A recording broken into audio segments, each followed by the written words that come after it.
slacking this week. I was like, oh. Act like it's a part of the look. Guys, let me have this. You got clutching the microphone over here. I was gonna interview me, guys, for his birthday, and perfect.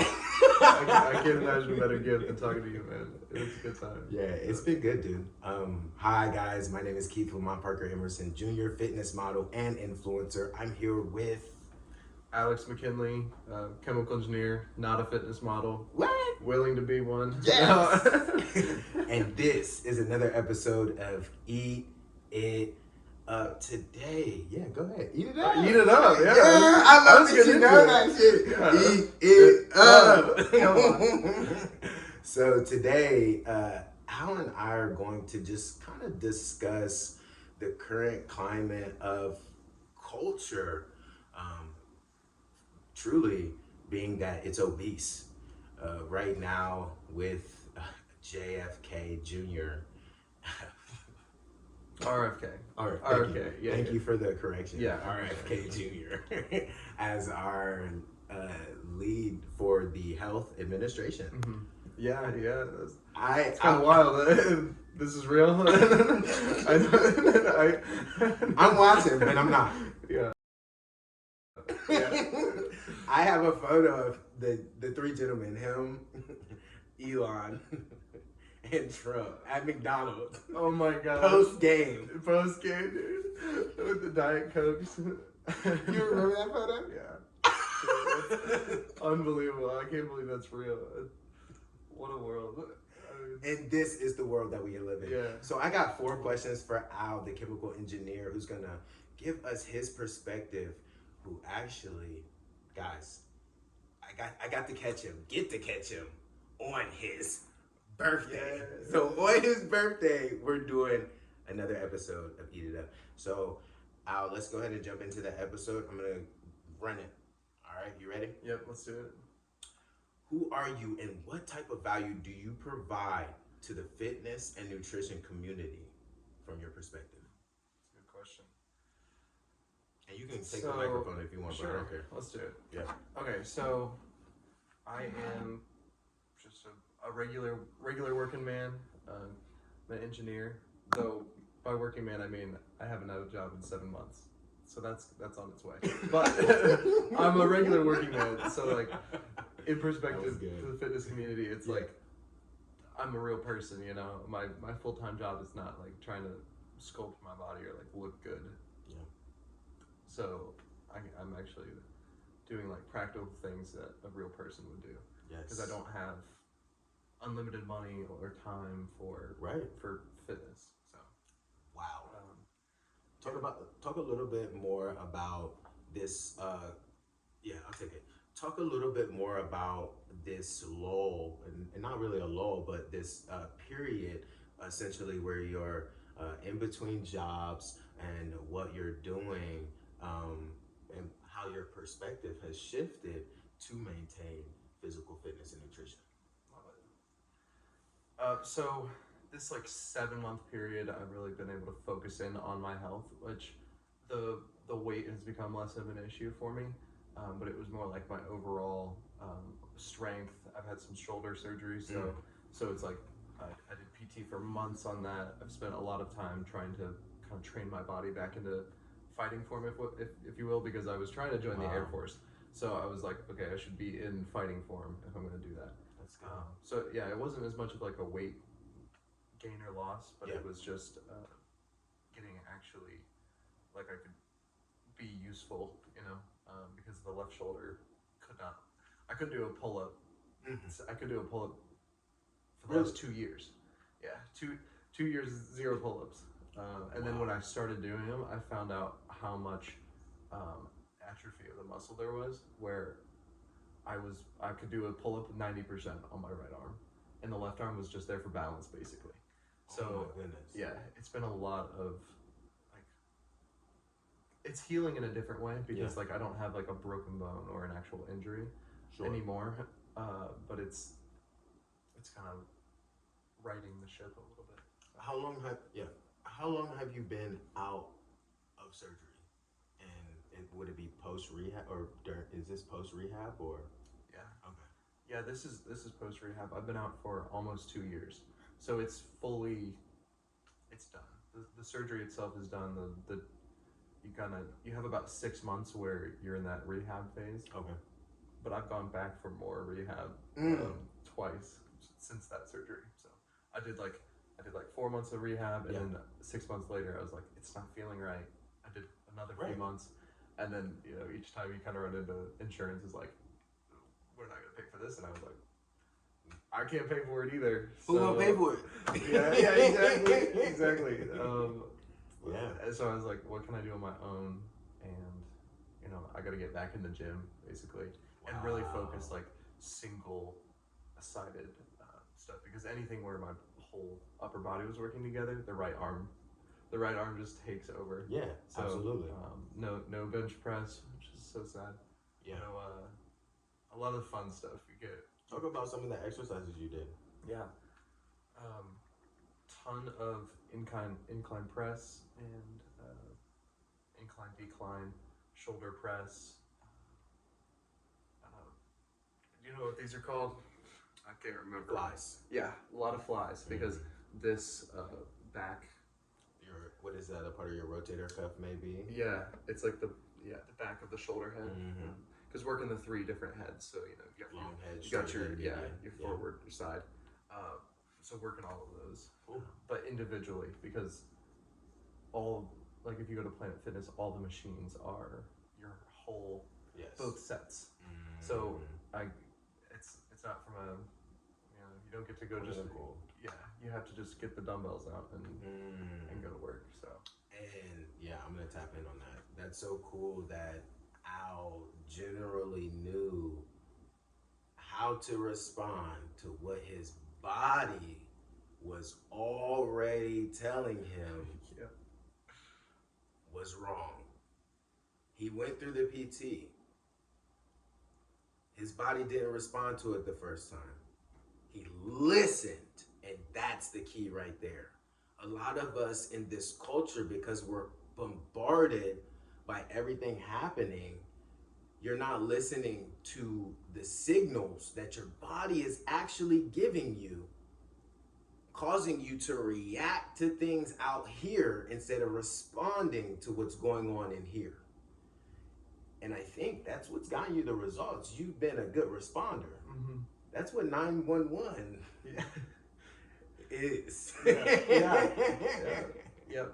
I think, and it took some, it's always like hindsight. Hindsight helps a lot, but it did take kind of being honest with myself after losing my job to be like, okay, what's not in order right now is like, okay, my physical body's not in order. Obviously, my job wasn't either, but there's some things you could take steps right away. And it's like, it's like, okay, what should I work on right now? It's like, this will be my work for a while. That was harder to realize until I didn't have the job. That was kind of distracting me from that, where it was like, well, I'm kind of functional at work. As an engineer, I was doing some hands-on stuff, but I wasn't doing like a labor job where there's a ton of lifting, and I wasn't exposing the weakness of it really as much. There was only a couple moments where I was like, I was trying to like turn a wrench. I was like, oh man, I feel like my whole shoulder's like popping right now. Oh my goodness. And I was like, I'll do it with my right arm. so until after that job, then I was like, this is a good time right now to fix it. And that's part of why I think that I stayed unemployed so long, is that I was exploring the Air Force, which took forever in the bureaucracy, so getting stuck in there. But also like the first 2 or 3 months, the first 2 or 3 months, I was just like, this is a good time to get healthy. So a lot of PT, and then I ended up getting allergy shots too. Started them. So are they helping? Which those came in later. Somewhat. It's hard to tell with cat allergies, because you're always like a little bit like sniffly, and your eyes get a little bit red. But I think they're starting to help. They're like 3 to 5 years though, so I'm only 6 months in. Oh my gosh! So you're gonna be taking 3 to 5 years of shots consecutively to potentially get rid of the allergy. Yeah, it's like 80% cure rate. So which is still that's high, it's likely, high. Yeah, and will probably happen. But there's 1 in 5 won't. But they do say for anybody that isn't cured, it's still like massively reduced symptoms. It's just that you're still going to be a little bit allergic. So like, don't pet the cat and then touch your eyes. obviously, Which like, and yeah, that's the hardest thing. Thank you. That's the hardest thing because Al knows we have children, and one of my children specifically struggles with animal dander. Period. Point blank. Every time we bring him in the like vicinity of animal dander, I can expect him to have an asthma attack. But the hard thing is, Aaron and I, my wife, her sister, his sister, you already know. Yes. my sister. Yeah. Does not want to go the medical route because we're believers in holistic practicing. She's bought multiple and spent hundreds of dollars on different things to hopefully holistically heal our son.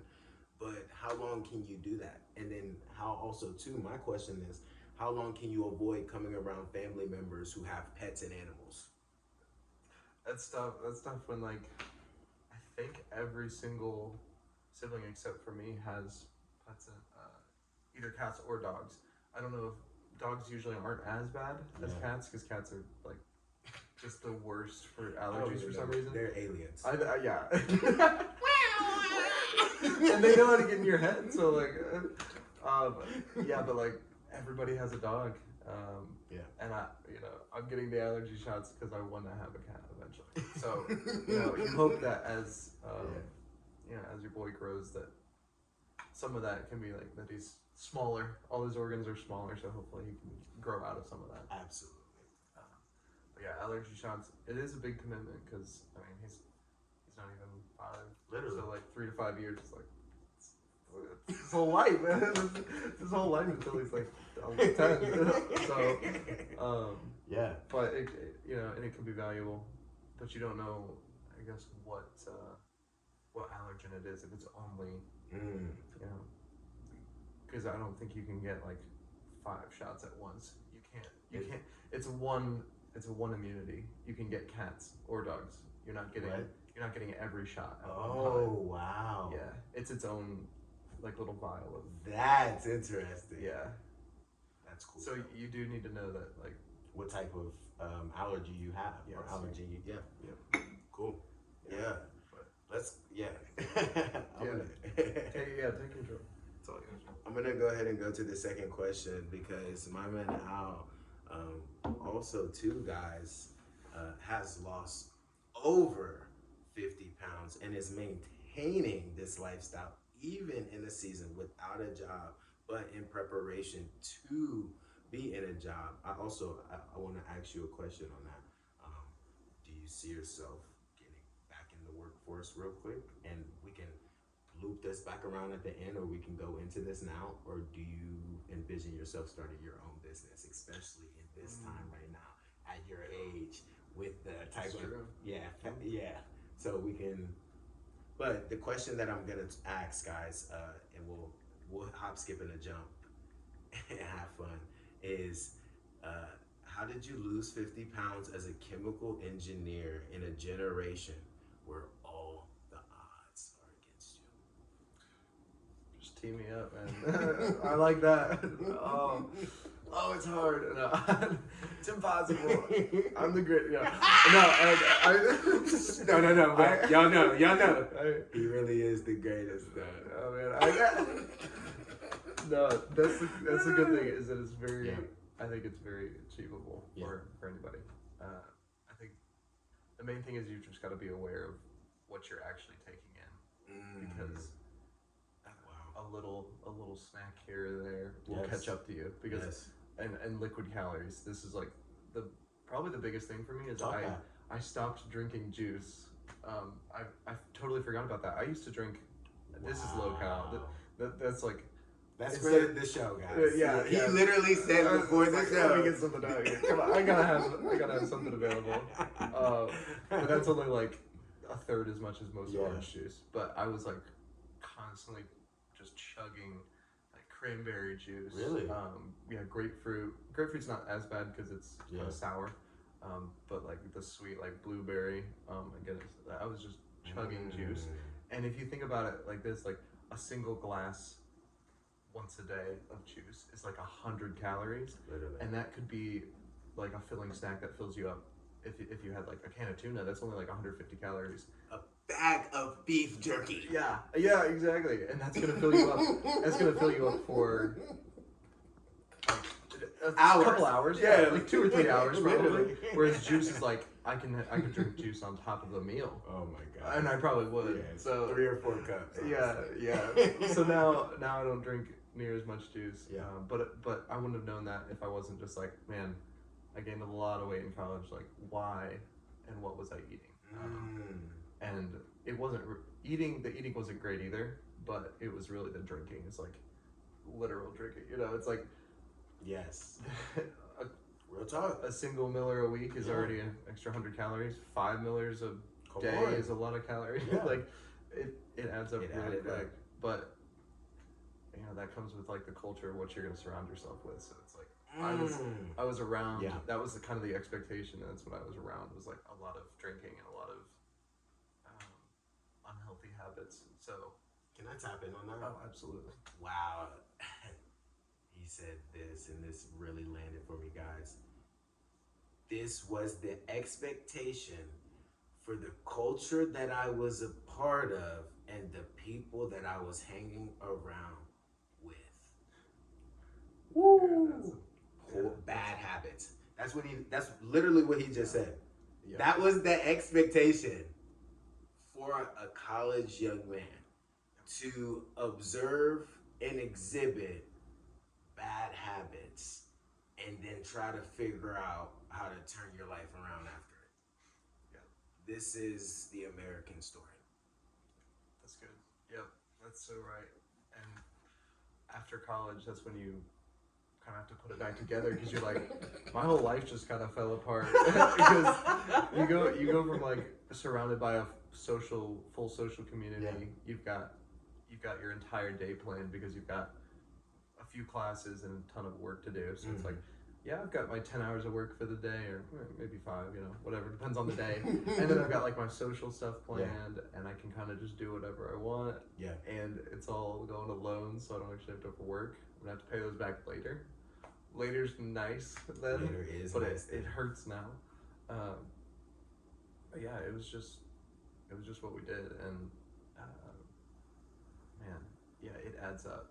It adds up, and you're so unaware of how like sick it kind of makes you when you're kind of like a borderline Really? alcoholic. Yeah, my body was in pain. Like I was probably weaker.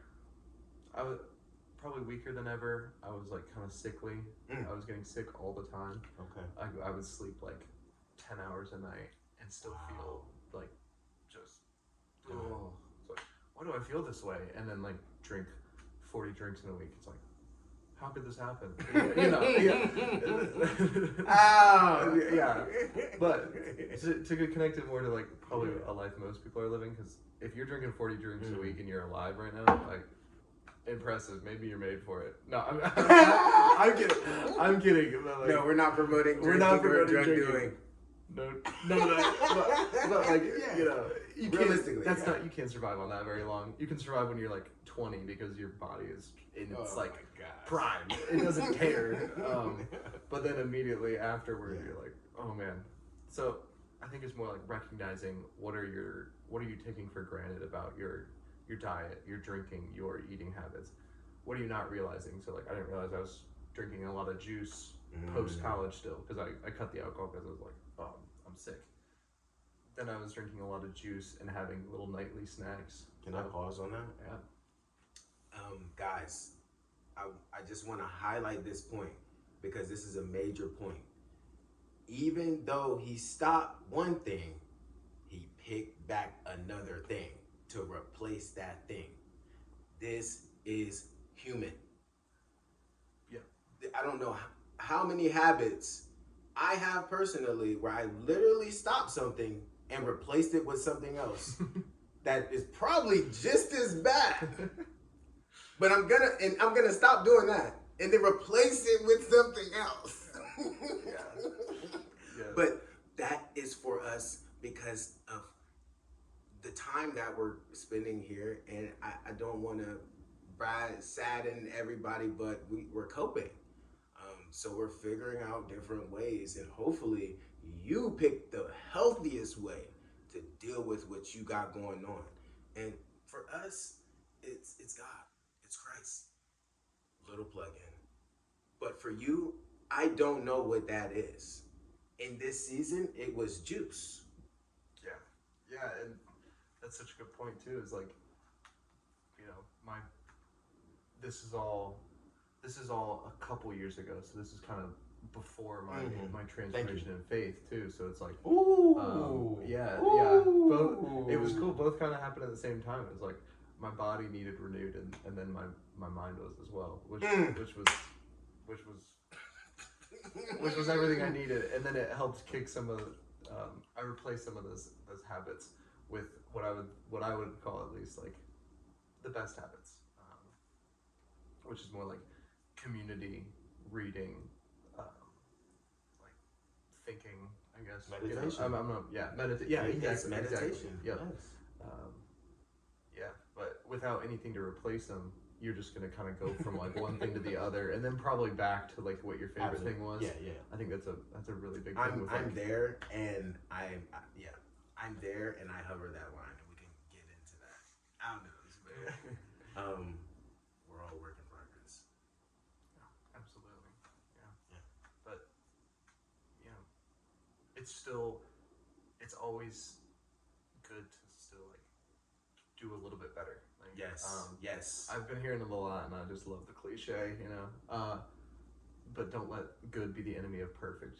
It's like that's so a good step is good.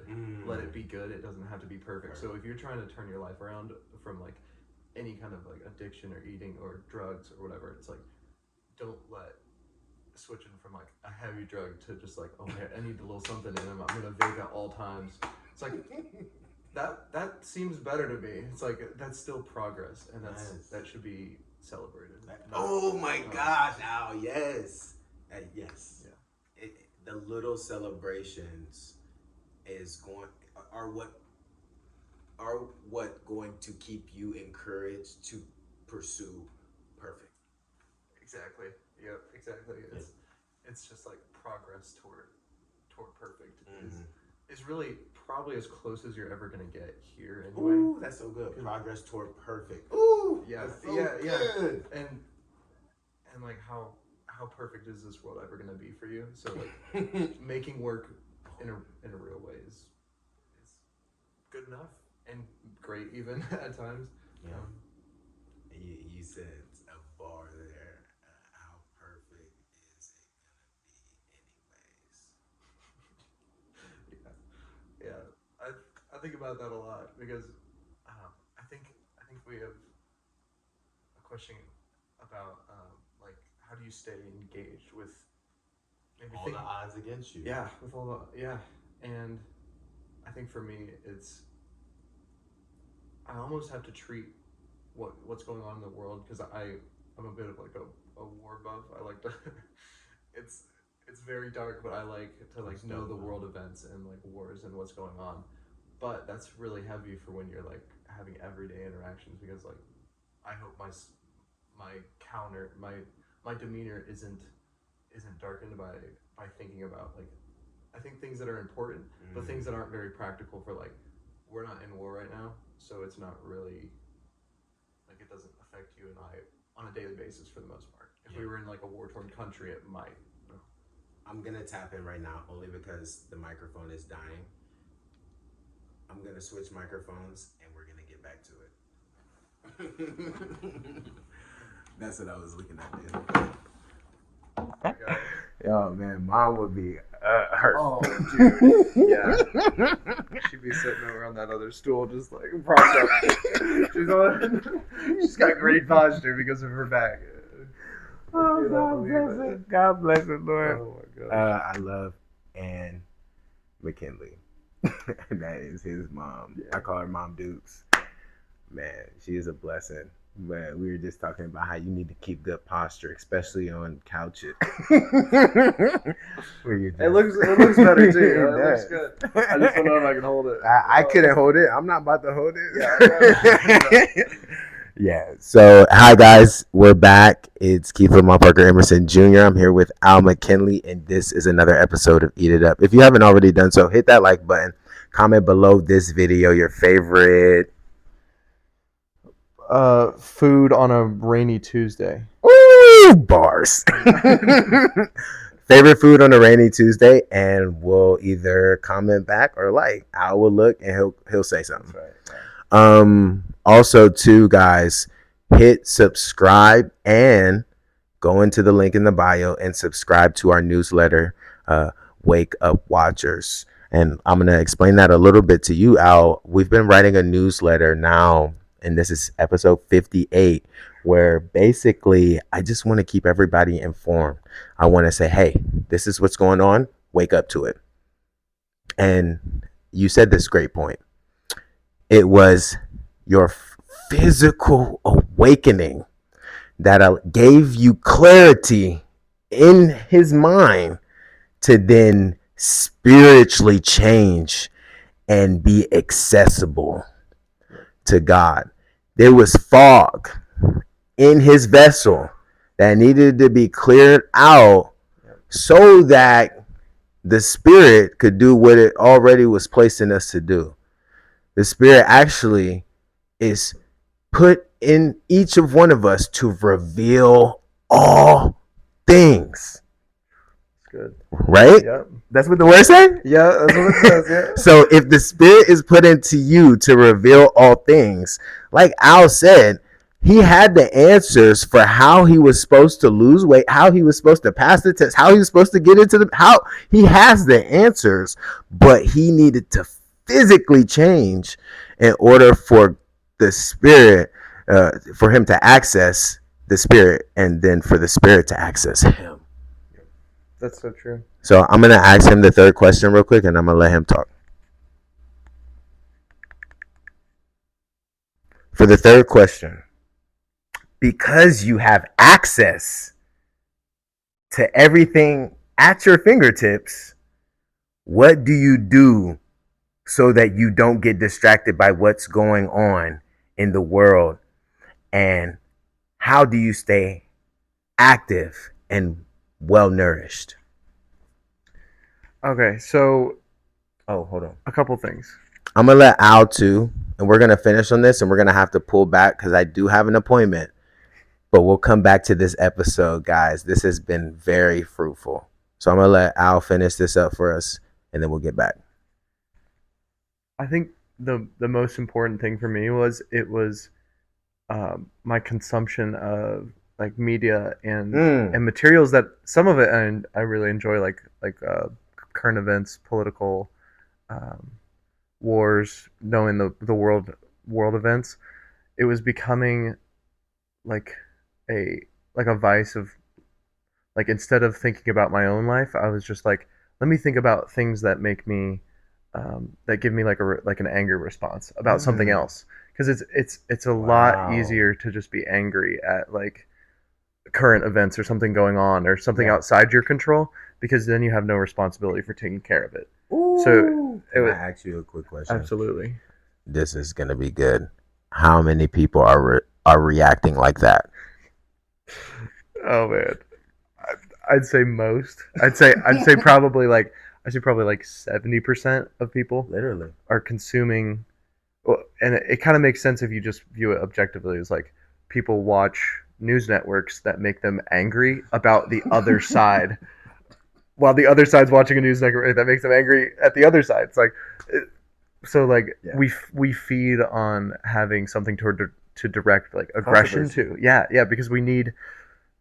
I guess it kind of gives us a little fire, and it kind of makes you feel like you're doing something. You're like, yeah, I'm angry about this, and that makes me kind of like I've contributed, even though I'm sitting alone on my couch and like I haven't changed a thing, but I'm angry about it now, and like I've kind of ruined like my moment, my mood, and For what? yeah, for what? For what? So Wow. so I tried to one just observe less, like less. You don't need to see every single news article from every single place, like That's and you good. don't need to see every post from everybody. Like I think that's a big one too. Mm, I don't struggle as much with social media, like pressure to, put stuff out there or see what everyone else is doing. But like you can miss people's posts. You can that's good. like I would do it more like you dedicate like an hour or two a day or every other day or whatever works for you. Really, it's like if you only need like an hour to kind of like maybe you want to hop on Instagram and see what your friends are up to or what Yeah. everybody's up to, dedicate that hour and be like, I'm enjoying this and this is just entertainment. This is not like this isn't living. You like social media is not living. Wow. Life isn't done on social media. So like Wow. just let that be like an hour or two for that. Same with politics. It's like let politics be like that. Let world events be like that where you're like I'm informed because I still spend time. I'm not just like, I don't want to just blot out everything happening Completely in the no. world. Yeah, absolutely Uh, not. You can't. yeah, yeah, You and really it can't. might be irresponsible too. I'm just saying you cannot live your whole life Mm. like buried in something that really doesn't have an effect on you. That's the main thing. When it really does. And I was like that when I first met Al. I was like that. I probably was like that honestly until I was his new age, 25. Right. Because that's when I got sober. Yeah. Hey. But I do partake in flour now. But yes, I was sober for 4 years and studying the Word of God, also studying world religion, just trying to put pieces of my puzzle together and have a better understanding of who I am and who I am to Him. And in that, I had found awareness, true awareness, for what's going on out here and how to, and this is the point you made, take it in moderation. Yeah, exactly. In moderation and in intentionality, because I think the main problem with social media is like it goes from like checking one thing to just like an hour later, and I'm on like my ex's Instagram, and I'm like, man, it's like it should have been us, and I'm like, what am I doing Yes, here? yes, What is bro, what am I for gaining real. from this? Yes, Like, yes, for real. uh, it's, It's a dope. It's a dope. Yeah, yeah, it's a dopamine hit, yeah, exactly. and to be honest, and I know you don't want to say this about yourself, but we're all dealing with addiction. This is how we're coping with it. We're figuring out healthy habits in a holistic way as a 25 and 30-year-old man by trial and error, literally through the fire with the Lord. That's literally how we're doing this. And we're seeing what works. And Al, guys, has something that works. I literally seen this young man from 16 to 25. His body changed from a young boy. 16 is yeah, It's a, pubescent, yeah, like yeah, teenager, yeah. to a man. Go from 50 pounds up, 50 pounds down. I've seen it. He has something, and it's, you guys have to listen to what he's saying. There's principles in his language that he's talking about: moderation, just holistic thinking, clarity, that he's pointing out to you guys, that I want to sew up this and we'll come back. That I think, if you don't mind just being like, these are some main points, or keys that have helped me beat the noise. Yeah. I think it was like a priority. It wasn't a list because I don't really make lists, but it was setting my priorities straight of like Mm, what do I value the most? Like family, my faith, and my health. Because without those three things, I'm kind of just like aimless wandering. So literally. um, so it was setting those priorities straight and then realizing that like one, my health was not there because I had mistreated my body for years. My family relationships were there, but they were more shallow because I was what you said was so good about there was a physical fog over my body from college Oh, word. that I spent the first 6 months out of college in a kind of like a daze, 6 months of a daze where I was just like, I this is terrible. This is terrible. Like, What? yeah, Word. and it was, yeah, and Yeah. it's odd that it was connected.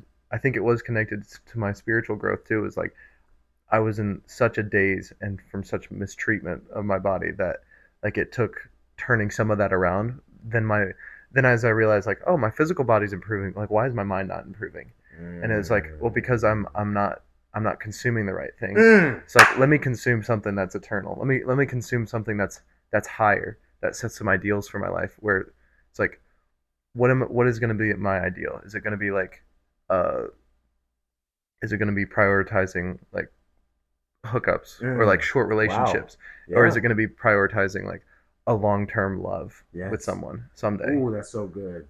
And so it was just like set your priorities straight, and then get some actual practical steps of like where does this priority not align. It's like if I'm going out on Saturday nights and I feel terrible Sunday through Tuesday because of my behaviors, it's like, well, do I prioritize Sunday through Tuesday more or the Saturday night fun? It's like what do I value more? It's like, am I going to be able to get up in time for church on Sunday? Yes. Because I started to finally value these different things that I think over time now have brought me life instead of what all my other habits were, which you can't even get into how many other habits there were, but reprioritizing and really That's committing to higher ideals. Set your heights high. Set your heights really high. That's good. Because I'm sure there's some saying about like shoot for the moon or whatever, and if you miss, you'll land among the stars, something like that. Whatever. But it really matters that you're not settling for like, oh, just another day of like depression where I get out of bed and I'm like, I'll go to work because I have to, and then I'll come home.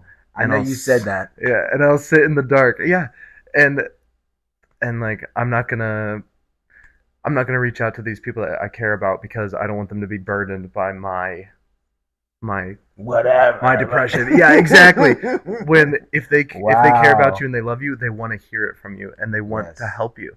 So because that's true friendship and true love. It's like I didn't want to burden my family with any of this, and then I finally realized out of college I was like, I'm not helping anybody, my family or me, by being this like picture of something I'm not.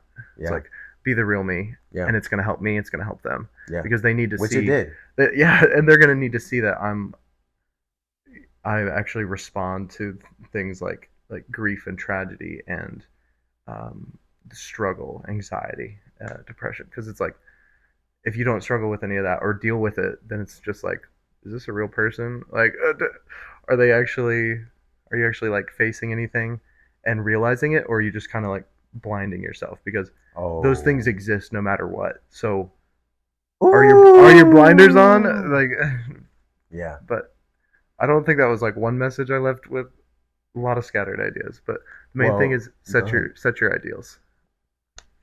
Set your ideas, and then also too, I can relate these 4 pillars, guys, that he talked about: faith, family, fitness, fun. And I put fun and finance together because making money's fun. Come on. Yeah. But he literally said the words without me even saying them. These are 4 pillars that I think our family exhibit, and I've watched us exhibit through the time that we've spent together, that this is what has allowed us to be so successful as brothers. So I'm gonna end that right there. I love you guys. Peace and blessings. I gotta go. This is birthday. Happy birthday. Oh, yes. Hey. This is another episode of Eat It Up. Yeah.